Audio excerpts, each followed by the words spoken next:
ಇಲ್ಲ. ಪ್ರಕಾಶ್ ರಾಜ್ ಅಲ್ಲ, ಚಿನ್ನಯ್ಯ ಮಾಡಿದಂತ ಏನು ರಿಟ್ ಅರ್ಜಿಯಲ್ಲಿ ಇದು 100-200 ಕೋಟಿಯ ವ್ಯವಹಾರ. ನಿಂಗೆ ವೀರೇಂದ್ರ ಹೆಗಡೆ ಜೈಲಿಗೆ ಹೋದ್ರೆ ನಿಂಗೆ 50 ಲಕ್ಷ ಕೊಡ್ತೀವಿ, ಮನೆ ಕಟ್ಸ್ಕೊಡ್ತೀವಿ ಅಂತ ಹೇಳಿದಾನೆ ಚಿನ್ನಯ್ಯ. ಪಾಯಿಂಟ್ ನಂಬರ್ 21 ಅಲ್ಲಿ 22 ಅಲ್ಲಿದೆ. ಆಮೇಲೆ ಇನ್ನೊಂದು, ಪ್ರಕಾಶ್ ರಾಜ್ ಅವರು ಈಗಾಗಲೇ ಹೇಳಿದ್ರು ನೋಡಿ, ಅವರು ದುಷ್ಪ್ರೇರಣೆ ಮಾಡಿದ್ದಾರೆ ಈ ಪ್ರಕರಣದಲ್ಲಿ. ದುಷ್ಪ್ರೇರಣೆ 120 BNS ಏನೋ ಬರುತ್ತೆ ಗೊತ್ತಿಲ್ಲ. ಪ್ರಕಾಶ್ ರಾಜ್ ಅವರು, ನೀನು ಧೈರ್ಯವಾಗಿ ಹೇಳು. ಈಗ ನಾವು ಏನು ಎಕ್ಸಾಮ್ ಬರೆಯೋಕ್ಕೆ ಭಯ ಆದ್ರೆ ನಾವು ಅಪ್ಪಂಗೋ ಅಮ್ಮಂಗೋ ಹೇಳ್ತೀವಿ, ನಂಗೆ ಎಕ್ಸಾಮ್ ಬರೆಯಕ್ಕೆ ಭಯ ಆಗ್ತಿದೆ. ಬಹುಶಃ ಇವ್ರು ಹೇಳ್ಕೊಟ್ಟಂಗೆ ಹೇಳೋದಕ್ಕೆ ಚಿನ್ನಯ್ಯ ಆ ಸಂದರ್ಭದಲ್ಲಿ ಭಯ ಬಿದ್ದಿದ್ದಾನೆ. ನೀನ್ ಭಯ ಪಡಬೇಡ, ಗಿರೀಶ್ ಮಟ್ಟಣ್ಣನವ್ರು ಹೇಳ್ಕೊಟ್ಟಂಗೆ ನೀನ್ ಹೇಳು, ಆಮೇಲೆ 29ಕ್ಕೆ ಬಂದು ನಾನಿಂದ ತಪ್ಕೊಳ್ತೀನಿ ಅಂತ ಹೇಳಿದ್ದಾರೆ ಪ್ರಕಾಶ್ ರಾಜ್. ಅಂದ್ರೆ ಇವ್ರು ಹೇಳ್ಕೊಟ್ಟಿರುವ ಯಾಕಂದ್ರೆ ಪ್ರಕಾಶ್ ರಾಜ್ ಒಳ್ಳೆ ನಟ, ಅವರು ಬಹಳ ಒಳ್ಳೆ ನಟ. ಅಂದ್ರೆ ಬಹಳ ಸ್ಪಷ್ಟವಾಗಿ ಡೈಲಾಗ್ ಡೆಲಿವರಿ ಮಾಡ್ತಾರೆ. ಅದಕ್ಕೋಸ್ಕರ ಪ್ರಕಾಶ್ ರಾಜ್ಗೆ ಮಾತಾಡ್ಸಿದ್ದಾರೆ. ನನ್ ತರ ಡೈಲಾಗ್ ಡೆಲಿವರಿ ಮಾಡಿ ನೀನು, ಆಮೇಲೆ ಬಂದು ನಿನ್ನ ಅಪ್ರಿಶಿಯೇಟ್ ಮಾಡ್ತೀನಿ, ಬಂದು ಹಗ್ ಮಾಡ್ಕೋತೀನಿ ಅಂತ ಹೇಳಿದ್ದಾರೆ ಪ್ರಕಾಶ್ ರಾಜ್. ಇದು ಬಹಳ ಮುಖ್ಯವಾದ ಪ್ರಶ್ನೆ ನಮ್ದು. ನಾನೊಬ್ಬ ಸೆಲೆಬ್ರಿಟಿ, ನನಗೆ ತುಂಬಾ ಜನ ಫೋನ್ ಮಾಡ್ತಾರೆ. ನಾನು ಗಿರೀಶ್ ಮಟ್ಟಣ್ಣನವರ ಯಾವಾಗ್ಲೂ ಡೈರೆಕ್ಟ್ ಆಗಿ ನೋಡಿಲ್ಲ. ಅವರೇ ಏಕಾಗಿ ಫೋನ್ ಮಾಡಿದ್ರು, ಚಿನ್ನಯ್ಯ ಇದಾರೆ ನನ್ನ ಜೊತೆಗೆ, ನಿಮ್ಮ ಹತ್ರ ಮಾತಾಡ್ಬೇಕು ಅಂತ ಹೇಳಿದ್ರು, ಹಂಗಾಗಿ ಫೋನ್ ಕೊಡಿ ಅಂತ ಹೇಳಿದ್ರು. ಅವ್ರು ಯಾರೋ ತೆಲುಗು ಮಿಶ್ರಿತ ತಮಿಳಲ್ಲಿ ಮಾತಾಡಿದ್ರು. ನನಗೆ SIT ಮುಂದೆ ಹೋಗ್ಲಿಕ್ಕೆ ಭಯ ಆಗ್ತಿದೆ ಅಂತ ಹೇಳಿ ನನಗೆ ಹೇಳಿದ್ರು. ಇಲ್ಲ ಏನಾಗಲ್ಲ, ಸತ್ಯ ಏನಿದೆ, ನೀನ್ ಏನ್ ಹೋರಾಟ ಮಾಡ್ತಿದ್ದೆ ಅದನ್ನ ಧೈರ್ಯವಾಗಿ ಹೇಳು, ನೀನ್ ಹೇಳಿದ ನಿಜ ಆದ್ರೆ ನಾನ್ ಬಂದು ತಪ್ಪಿದ್ದೀನಿ ಅಂತ ಹೇಳಿದಷ್ಟೇ ಬಿಟ್ರೆ ಬೇರೆ ಏನು ಹೇಳಿಲ್ಲ ಅಂತ ಹೇಳಿದ್ರು. ಅದನ್ನ ಇವತ್ತು ಪ್ರಕಾಶ್ ರಾಜ್ ಹೇಳ್ತಾ ಇರೋದು. ಅದನ್ನ ಅವತ್ತು ಚಿನ್ನಯ್ಯ ಕೊಟ್ಟಿರುವ ವಿಚಾರದ ಮೇಲೆ ನಾವಿಲ್ಲಿ ಮಾಧ್ಯಮಗೋಷ್ಠಿ ಕರೆದಿರುವಂತದ್ದು. ಪ್ರಕಾಶ್ ರಾಜ್ ನಾಳೆ ಇನ್ನೇನು ಹೇಳ್ಬಹುದು. ಈಗ ಏನಾಗುತ್ತೆ, ಇಲ್ಲಿ ಎಲ್ಲವೂ ಕೂಡ ದಾಖಲಾಗಿರ್ತದೆ ಎನ್ನುವ ನೆಲೆಯಲ್ಲಿ ಪ್ರಕಾಶ್ ರಾಜ್ ಸತ್ಯವನ್ನು ಒಪ್ಕೊಂಡಿದ್ದಾರೆ. ಕಾಲ್ ಹಾಗಿದ್ರೆ ಪ್ರಕಾಶ್ ರಾಜ್ ನಾನು ಮಾಡೇ ಇಲ್ಲ ಅಂತ ಹೇಳಿದ್ರೆ ಇನ್ನೊಂದು ರೀತಿ ಪೋಟ್ರೆ ಮಾಡ್ತಿದ್ರು, ಇದು ಸುಳ್ಳ್ರಿ, ಸುಮ್ಮನೆ ಪ್ರಕಾಶ್ ರಾಜ್ ಹೆಸರು ತಂದಿದ್ದಾರೆ ಅಂತೇಳಿ. ಪ್ರಕಾಶ್ ರಾಜ್ ಇವತ್ತು ಒಪ್ಕೊಂಡಿದ್ದಾರೆ. ಇನ್ನು ಬಹಳ ಮುಖ್ಯವಾಗಿ, ಬಹಳ ಸ್ಪಷ್ಟವಾಗಿ ಇದು ತನಿಖೆಗೆ ಒಳಪಡಬೇಕು. ಪ್ರಕಾಶ್ ರಾಜ್ ಕೂಡ ತನಿಖೆಗೆ ಒಳಪಡಬೇಕು. ಮತ್ತೆ ಈ ಷಡ್ಯಂತ್ರದ ಎಲ್ಲಾ ಪಾತ್ರಧಾರಿಗಳು ಕೇರಳದ ಸಂಸದರಾಗಿರುವಂತ ಮುನಾಫ್ ಅವರ ರೆಸಾರ್ಟ್ ನಲ್ಲಿ ಇವರು ತಂಗಿದ್ದಾರೆ ಅನ್ನೋದಕ್ಕೂ ಕೂಡ ದಾಖಲೆಗಳಿವೆ. ಹಾಗಾಗಿ ಇದು ಅಂತಾರಾಷ್ಟ್ರೀಯ ಮಟ್ಟದಲ್ಲಿ, ರಾಷ್ಟ್ರೀಯ ಮಟ್ಟದ ಎಲ್ಲ ಎಡಪಂಥೀಯ ಏನು ಕಿಂಗ್ ಪಿನ್ಗಳಿದ್ದಾರೆ ಅವರೆಲ್ಲರೂ ಕೂಡ ಇದರ ಭಾಗವಾಗಿದ್ದಾರೆ. ಯೂಟ್ಯೂಬರ್ಸ್ಗಳು ದಿನಕ್ಕೊಂದೊಂದು ಕತೆ ಹೇಳುವಾಗ SIT ಅಧಿಕಾರಿಗಳು ಅವರ ಬಾಯಿ ಮುಚ್ಚಿಸಲಿಲ್ಲ. ಈಗ 24 ವರ್ಷದ ಹೆಣ್ಣಿನ ತಲೆಬುರುಡೆ ಅಂತೇಳಿ ಗಿರೀಶ್ ಮಟ್ಟಣ್ಣನವರು ಹೇಳುವಾಗ SIT ಅವರು ಕರೆದು ಅದನ್ನು ವಿಚಾರಣೆ ಮಾಡಲಿಲ್ಲ. ಇದೆಲ್ಲ ಪ್ರಶ್ನೆಗಳಿವೆ. ಹಾಗಾಗಿ ಈಗ ಅದು ಇರ್ಬೋದು, ತನಿಖೆ ಮಾಡಿರ್ಬೋದು, ಈ ಸಂದರ್ಭದಲ್ಲಿ ಅವ್ರನ್ನ ಎನ್ಕ್ವೈರಿ ಮಾಡಿರ್ಬೋದು. ಮಧ್ಯಂತರ ವರದಿಯನ್ನ ಕೊಟ್ರೆ ನಮ್ಗೆ ಸ್ಪಷ್ಟ ಆಗತ್ತೆ, ಮತ್ತೆ ಆದಷ್ಟು ಬೇಗ ಇದನ್ನ ಮುಗಿಸ್ಬೇಕು ಅಂತೇಳಿ ನಾವು ಆಗ್ರಹಿಸ್ತೀವಿ. ಮತ್ತೆ ಇನ್ನೊಂದು, ಇದು ನಂಗೆ ಗೊತ್ತಿದೆ, ಪತ್ರಕರ್ತರು ಏನು ಕಡಿಮೆ ಬುದ್ಧಿವಂತರಲ್ಲ. ಇದು ನಿಮಗೆ ಗೊತ್ತಿರುತ್ತೆ, ಯಾರೋ ಒಬ್ಬ ಸೆಲೆಬ್ರಿಟಿಗೆ ತಾನು ನೋಡದೇ ಇರುವಂತ ಒಬ್ಬ ವ್ಯಕ್ತಿ ಕಾಲ್ ಮಾಡಿ, ನನ್ನ ಪಕ್ಕದಲ್ಲಿ ಒಬ್ಬ ಕೂತಿದ್ದಾನೆ ಚಿನ್ನಯ್ಯ ಅಂತ, ಅವನು ಹೆದರ್ಕೊಳ್ತಿದ್ದಾನೆ, ಸ್ವಲ್ಪ ಧೈರ್ಯ ತುಂಬಿ ಅಂತ ಹೇಳಿದ ತಕ್ಷಣ ಯಾರಾದ್ರೂ ಧೈರ್ಯ ತುಂಬಬಹುದಾ? ಅದು ಈ ತರದ ಅತ್ಯಂತ ಪ್ರಮುಖವಾಗಿರೋ ಕೇಸ್ ಒಂದರಲ್ಲಿ ಯಾರೋ ಒಬ್ಬ ಸೆಲೆಬ್ರಿಟಿ ತನಗೆ ಗೊತ್ತೇ ಇಲ್ಲದ ಒಬ್ಬ ವ್ಯಕ್ತಿಯ ಕಾಲ್ ತೆಗೆದುಕೊಂಡು ಈ ತರದ ಒಂದು ಕೇಸಲ್ಲಿ ಹಿಂಗ್ ಹೇಳು, ಇದು ಸರಿ ಆದ್ರೆ ಬಹಳ ಖುಷಿ, ಹೇಳಲಿಕ್ಕೆ ಸಾಧ್ಯ ಇದೆಯಾ? Is it logically right? ಅದು ನಾವು ಲಾಜಿಕ್ ಅನ್ನು ಅಪ್ಲೈ ಮಾಡಿದ್ರು ಕೂಡ ಅದು ಸಾಧ್ಯವಿಲ್ಲ ಅಂತ ಅನ್ಸುತ್ತೆ. ಬಟ್ ಆಗ್ಲೇ ವಸಂತ್ ಹೇಳಿದಂತೆ, ಈಗ ದೊಣ್ಣೆ ಬೀಸಿದೆ, ಹೇಗಾದ್ರೂ ಮಾಡಿ ಇದನ್ನು ತಪ್ಪಿಸ್ಕೊಳ್ಬೇಕು ಅಂತ ಅವ್ರು ತಕ್ಷಣಕ್ಕೆ ಅವ್ರು ಬಂದು ಕುಳಿತು ಈ ಮಾತುಗಳನ್ನು ಹೇಳ್ತಿದ್ದಾರೆ. ಸರಿ, ಅವ್ರು ಹಾಗೆ ಹೇಳಿದ್ರು ಕೂಡ ಒಂದು ವಿಚಾರಣೆ ನಡೆದರೆ ಗಂಟೆನ ಹೋಗುತ್ತೆ. ನಾನು ಪ್ರಕಾಶ್ ರಾಜ್ ಅವ್ರನ್ನ ಕೇಳ್ಕೊಳ್ತೀನಿ, ವಿಚಾರಣೆಗೆ ಒಪ್ಕೊಂಡು ಬಂದ್ಬಿಡ್ರಲ್ಲ. ನೀವು ವಿಚಾರಣೆಗೆ ಮುಂದೆ ನಿಂತ್ಕೊಂಡು ನನ್ನನ್ನು ವಿಚಾರಣೆ ಮಾಡಿ, ಬೇಕಿದ್ರೆ ನಂದು ಬ್ರೈನ್ ಮ್ಯಾಪಿಂಗ್ ಮಾಡಿ, ನಾನು ಹೇಳ್ತೀನಿ ಅಂತ ನೀವೇ ಓಪನ್ ಆಗಿ ಬಂದ್ಬಿಟ್ರೆ ಪ್ರಾಬ್ಲಮ್ ಸಾಲ್ವ್ ಆಗುತ್ತಲ್ಲ, ವಿಶ್ವಾಸ ಜಾಸ್ತಿ ಬೆಳೆಯುತ್ತೆ ಅವ್ರ ಕುರಿತಂತೆ. ಮತ್ತೆ ಇದರಲ್ಲಿ ಇನ್ನೊಂದು ಅಂಶವನ್ನು ಗಮನಿಸಿ. ಪ್ರಕಾಶ್ ರಾಜ್ ಅವರ ಹೆಸರು ಇವತ್ತು ಈ ಚಿನ್ನಯ್ಯ ಎಂಬಾತ ರಿಟ್ ಪಿಟಿಷನ್ ಫೈಲ್ ಮಾಡದೇ ಇರ್ತಿದ್ರೆ ಪ್ರಕಾಶ್ ರಾಜ್ ಅವರ ಹೆಸರು ಹೊರಗೆ ಬರ್ತಾ ಇರಲಿಲ್ಲ. ಈ ರೀತಿಯ ಎಲ್ಲ SIT ತನಿಖೆಯ ಸಂದರ್ಭದಲ್ಲಿ ಈ ರೀತಿ ಅದೆಷ್ಟೋ ಹೆಸರುಗಳು ಬಂದಿರಬಹುದು.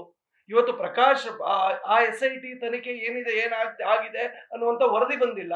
ಪ್ರಕಾಶ್ ರಾಜ್ ಅಂತವರ ಎಷ್ಟು ಹೆಸರುಗಳು ಇವತ್ತು ಅಲ್ಲಿ ಉಲ್ಲೇಖ ಆಗಿದೆ, ಇದೆಲ್ಲ ಬರಬೇಕಲ್ಲ. ಇವತ್ತು ರಿಟ್ ಪಿಟಿಷನ್ ಅಲ್ಲಿ ಪ್ರಕಾಶ್ ರಾಜರ ಹೆಸರು ಉಲ್ಲೇಖ ಆಗಿಲ್ಲದೆ ಇರ್ತಿದ್ರೆ ಅವ್ರ ಹೆಸರು ಬರ್ತಾ ಇರಲಿಲ್ಲ. ಈ ರೀತಿ ಅನೇಕ ಜನರ ಹೆಸರುಗಳು ಬೇರೆ ಬೇರೆ ಒಳಗೆ ಆಕ್ಚುಲಿ ಏನಾಗಿದೆ ಇದೆಲ್ಲವೂ ಹೊರಗೆ ಬರಬೇಕು. ಅದೇ ನಮ್ಮ ಆಗ್ರಹ ಇರುವಂತದ್ದು. ಇದು ಏನಾಗ್ತಾ ಇದೆ ಅನ್ನುವಂಥದ್ದು SIT ತನಿಖೆಯಿಂದ ಹೊರಗೆ ಬರಲಿ. ಅವರು ಇಂಟರಿಮ್ ರಿಪೋರ್ಟ್ ಅನ್ನು ಜನರ ಮುಂದೆ ಇಡಬೇಕು ಅವರು. ಇನ್ನೊಂದು, ಈಗ SIT ಇದು ಕೇಳಿಸ್ಕೊಳ್ಳಿ ಸರ್, ಯಾಕಂದ್ರೆ SITಗೆ ಚಿನ್ನಯ್ಯ ಹೇಳಿರೋದನ್ನ ಕೇಳದೇ ಇರೋ ಕಾರಣಕ್ಕೆ, ಅದನ್ನ ದಾಖಲು ಮಾಡ್ಕೊಳ್ದೇ ಇರೋ ಕಾರಣಕ್ಕೆ ಚಿನ್ನಯ್ಯ ಹೈಕೋರ್ಟಿಗೆ ಹೋಗುವಂತ ಸಂದರ್ಭ ಇವತ್ತು ಸೃಷ್ಟಿಯಾಗಿದೆ.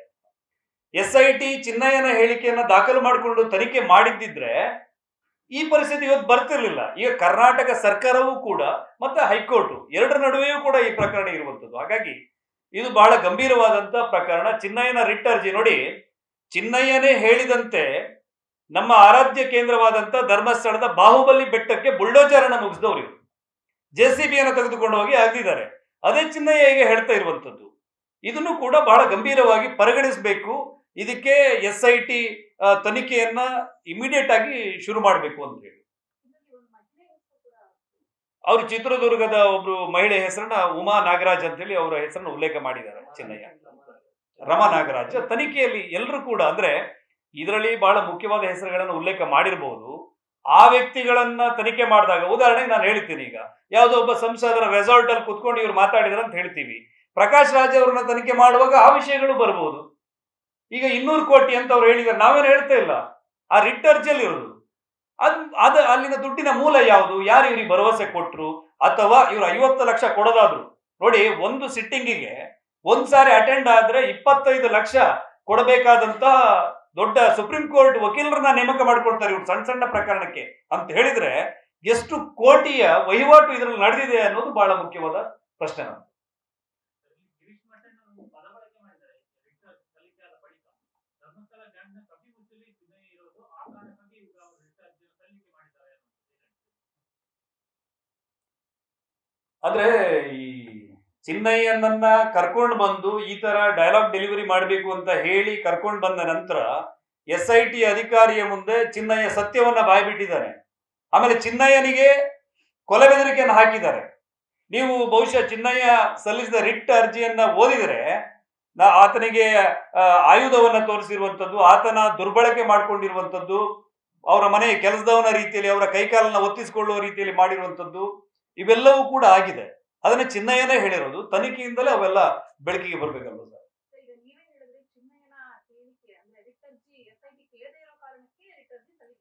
ಇರಬಹುದು ಅಂತ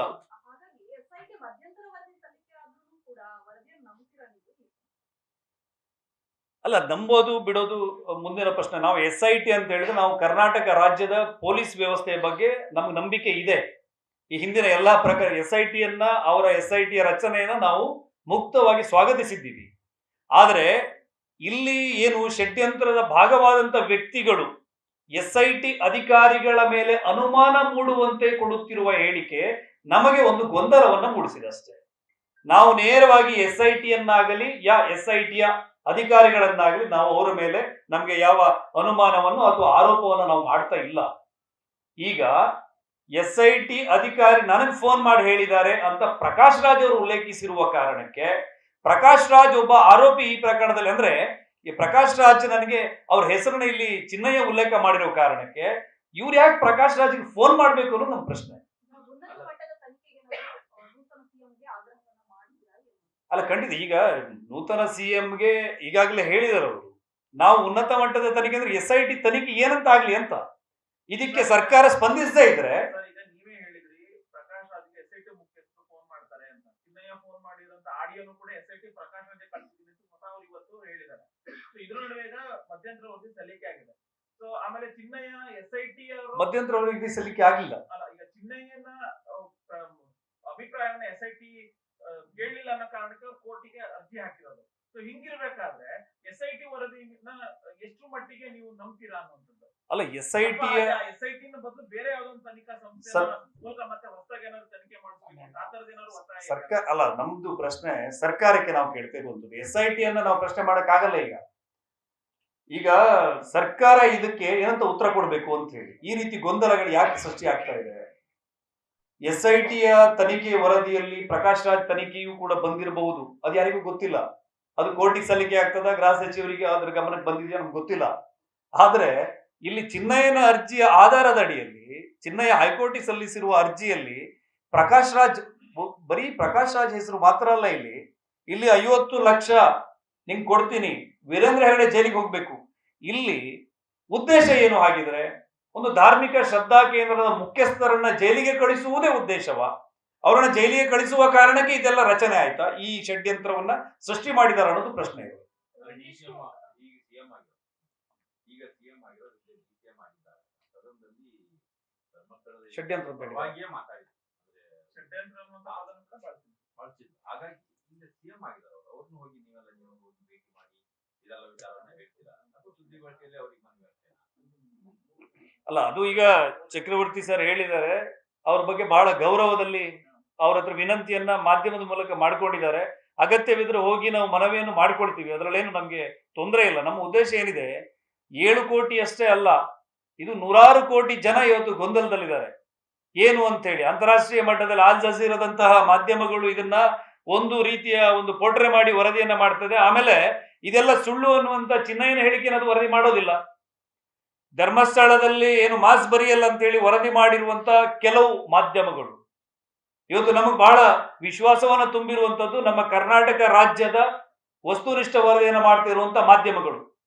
ಬೇರೆ ಎಲ್ಲ ಮಾಧ್ಯಮಗಳನ್ನ ಇವರು ಬೇರೆ ವ್ಯವಸ್ಥಿತ ರೀತಿಯಲ್ಲಿ, ಉದಾಹರಣೆಗೆ ಆ ಗುಂಡಿಯನ್ನು ಅಗೆಯುವ ಸಂದರ್ಭದಲ್ಲಿ ಒಂದು ಬೆನ್ಸ್ ದೊಡ್ಡ ಗಾಡಿಯಲ್ಲಿ ಒಂದು ಏನದು ಕ್ಯಾರವಾನ್ ಅಲ್ಲಿ ಒಂದು 20-25 ಜನ ಕೇರಳದಿಂದ ಮೀಡಿಯಾದವರು ಬಂದಿದ್ದಾರೆ, ಯೂಟ್ಯೂಬರ್ಸ್ ಅವರೆಲ್ಲ ಬಂದು ಬೇರೆ ರೀತಿಯಲ್ಲೇ ವರದಿಯನ್ನ ಮಾಡಿದ್ದಾರೆ.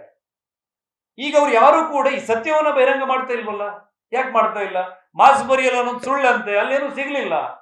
ಚಿನ್ನಯ್ಯ ಹೀಗೆ ಹೇಳ್ತಾ ಇದ್ದಾನೆ, ಚಿನ್ನಯ್ಯ ಹೈಕೋರ್ಟಿಗೆ ಅರ್ಜಿ ಹಾಕಿದ್ದಾನೆ ಅಂತೇಳಿ ಯಾವ ಆಲ್ ಜಜೀರಾದವರು ವರದಿ ಮಾಡಲಿಲ್ಲ. ಅಂದ್ರೆ ಜಾಗತಿಕ ಮಟ್ಟದಲ್ಲಿ ನಮ್ಮ ಶ್ರದ್ಧಾ ಕೇಂದ್ರಕ್ಕೆ ಆದಂತ ಏನು ಅನ್ಯಾಯವನ್ನ ಯಾರು ಸರಿಪಡಿಸ್ಬೇಕೀಗ? ಇವ್ರು ಉತ್ತರ ಕೊಡ್ಬೇಕಲ್ವಾ ಅಂತ. ಚಿನ್ನಯ್ಯ ದಿನ ಯಾವುದೋ ನಿರ್ದೇಶಿಸಿ ಏನೊಂದಾಯ್ತು ಅಂತ ಹೇಳಿ ಈಗ ಹೇಳಿಕೆಯನ್ನು ಕೊಟ್ಟಿದ್ದಾರೆ. ಮುಂದೆ ಅವ್ರು ಇದೇ ಹೇಳಿಕೆ ಬದಲಾಗಿರ್ತಾರೆ ಅಂತ ಅನ್ಸುತ್ತಾ?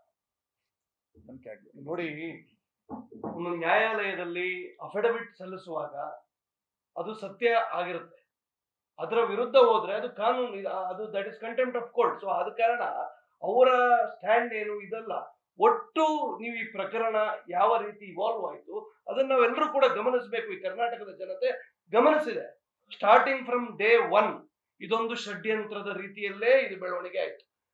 ಆಡಳಿತಾರೂಢ ಸರ್ಕಾರ ಇದು ಷಡ್ಯಂತ್ರ ಅಂತ ಹೇಳ್ತು, ಆದ್ರೆ ಷಡ್ಯಂತ್ರ ಮಾಡಿದವರು ಯಾರು ಅನ್ನುವಂಥದ್ದು ಇವತ್ತಿನವರೆಗೆ ಬಹಿರಂಗ ಆಗ್ತಾ ಇಲ್ಲ. ಸೂತ್ರಧಾರಿಗಳು ಬೇರೆಯವರು ಇದ್ದಾರೆ ಅನ್ನುವಂಥದ್ದು ಇವತ್ತು ಯಾರು ಷಡ್ಯಂತ್ರದ ಮುಖ್ಯ ಪಾತ್ರಧಾರಿಗಳಿದ್ರು ಅವರೇ ಹೇಳ್ತಾ ಇದ್ದಾರೆ. ಅದರ ಸೂತ್ರಧಾರಿಗಳು ಯಾರು ಅಂತ ಇನ್ನೂ ಬಹಿರಂಗ ಮಾಡ್ತಾ ಇಲ್ಲ. ಈಗ ವಸಂತರು ಹೇಳ್ದಾಗೆ ಅಂತಾರಾಷ್ಟ್ರೀಯ ಮಟ್ಟದಲ್ಲಿ ಎಷ್ಟು ಪ್ರಮಾಣದಲ್ಲಿ ಒಂದು ಧಾರ್ಮಿಕ ಹಿಂದೂ ಶ್ರದ್ಧಾ ಕೇಂದ್ರಕ್ಕೆ ಅಪಮಾನ ಮಾಡಬೇಕಾ ಅಷ್ಟು ಪ್ರಮಾಣದಲ್ಲಿ ಇವತ್ತು ಧರ್ಮಸ್ಥಳಕ್ಕೆ ಅಪಮಾನವನ್ನು ಮಾಡಿದ್ದಾರೆ. ಅದನ್ನು ಸರಿ ಮಾಡುವಂತಹ ವ್ಯವಸ್ಥೆ ಅಪಮಾನ ಮಾಡಿದಂಥವ್ರು ಯಾರು ಇವತ್ತು ಮಾಡ್ತಾ ಇಲ್ಲ.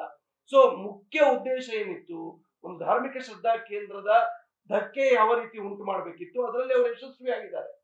ಇವತ್ತು ಅದನ್ನು ಸರಿ ಮಾಡಬೇಕಾಗಿರ್ತಕ್ಕಂಥದ್ದು, ಅದು ನಡೆದಿರ್ತಕ್ಕಂಥದ್ದು ತಪ್ಪು.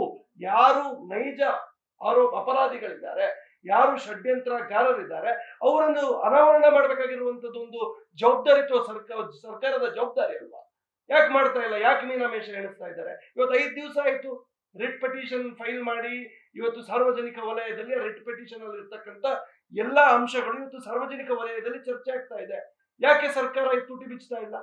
ಸೊ ಇದೆಲ್ಲವನ್ನು ನಾವು ಆಗ್ರಹ ಮಾಡ್ತಾ ಇರ್ತಕ್ಕಂಥದ್ದು ಇಷ್ಟೇ. ಹೊಸದಾಗಿ ಹೊಸ ಮುಖ್ಯಮಂತ್ರಿಗಳು ಬಂದಿದ್ದಾರೆ, ಹೊಸ ಗೃಹ ಸಚಿವರಾಗಿದ್ದಾರೆ, ಇವರಿಗೆಲ್ಲರಿಗೂ ಕೂಡ ಜವಾಬ್ದಾರಿ ಇದೆ ಅಂತ ನಾವು ಭಾವಿಸಿದ್ದೇವೆ. ಮುಖ್ಯಮಂತ್ರಿಗಳು ಕೂಡ ಷಡ್ಯಂತ್ರ ಅನ್ನುವಂಥದ್ದನ್ನು ಅವ್ರು ಒಪ್ಪಿಕೊಂಡಿದ್ರು. ಇವತ್ತು ಆ ಷಡ್ಯಂತ್ರದ ಅನಾವರಣವನ್ನು ಅವ್ರು ಮಾಡಬೇಕು ಅಂತ ನಾವು ಕೇಳ್ತಾ ಇದ್ದೇವೆ, ಆಗ್ರಹ ಮಾಡ್ತಾ ಇದ್ದೇವೆ. ಒಂದು ವೇಳೆ ಅವ್ರು ಮಾಡೋದೇ ಇಲ್ಲ ಅಂತ ಆದ್ರೆ ನಾವು ಜನರ ಮುಂದೆ ಹೋಗ್ತೇವೆ. ಜನರ ಮುಂದೆ ಹೋದ ನಂತರ ನಾವು ಕೇಂದ್ರಕ್ಕೆ ನಮ್ಮ ಇದರ ತನಿಖೆಯನ್ನು ಮುಂದುವರಿಸಬೇಕು.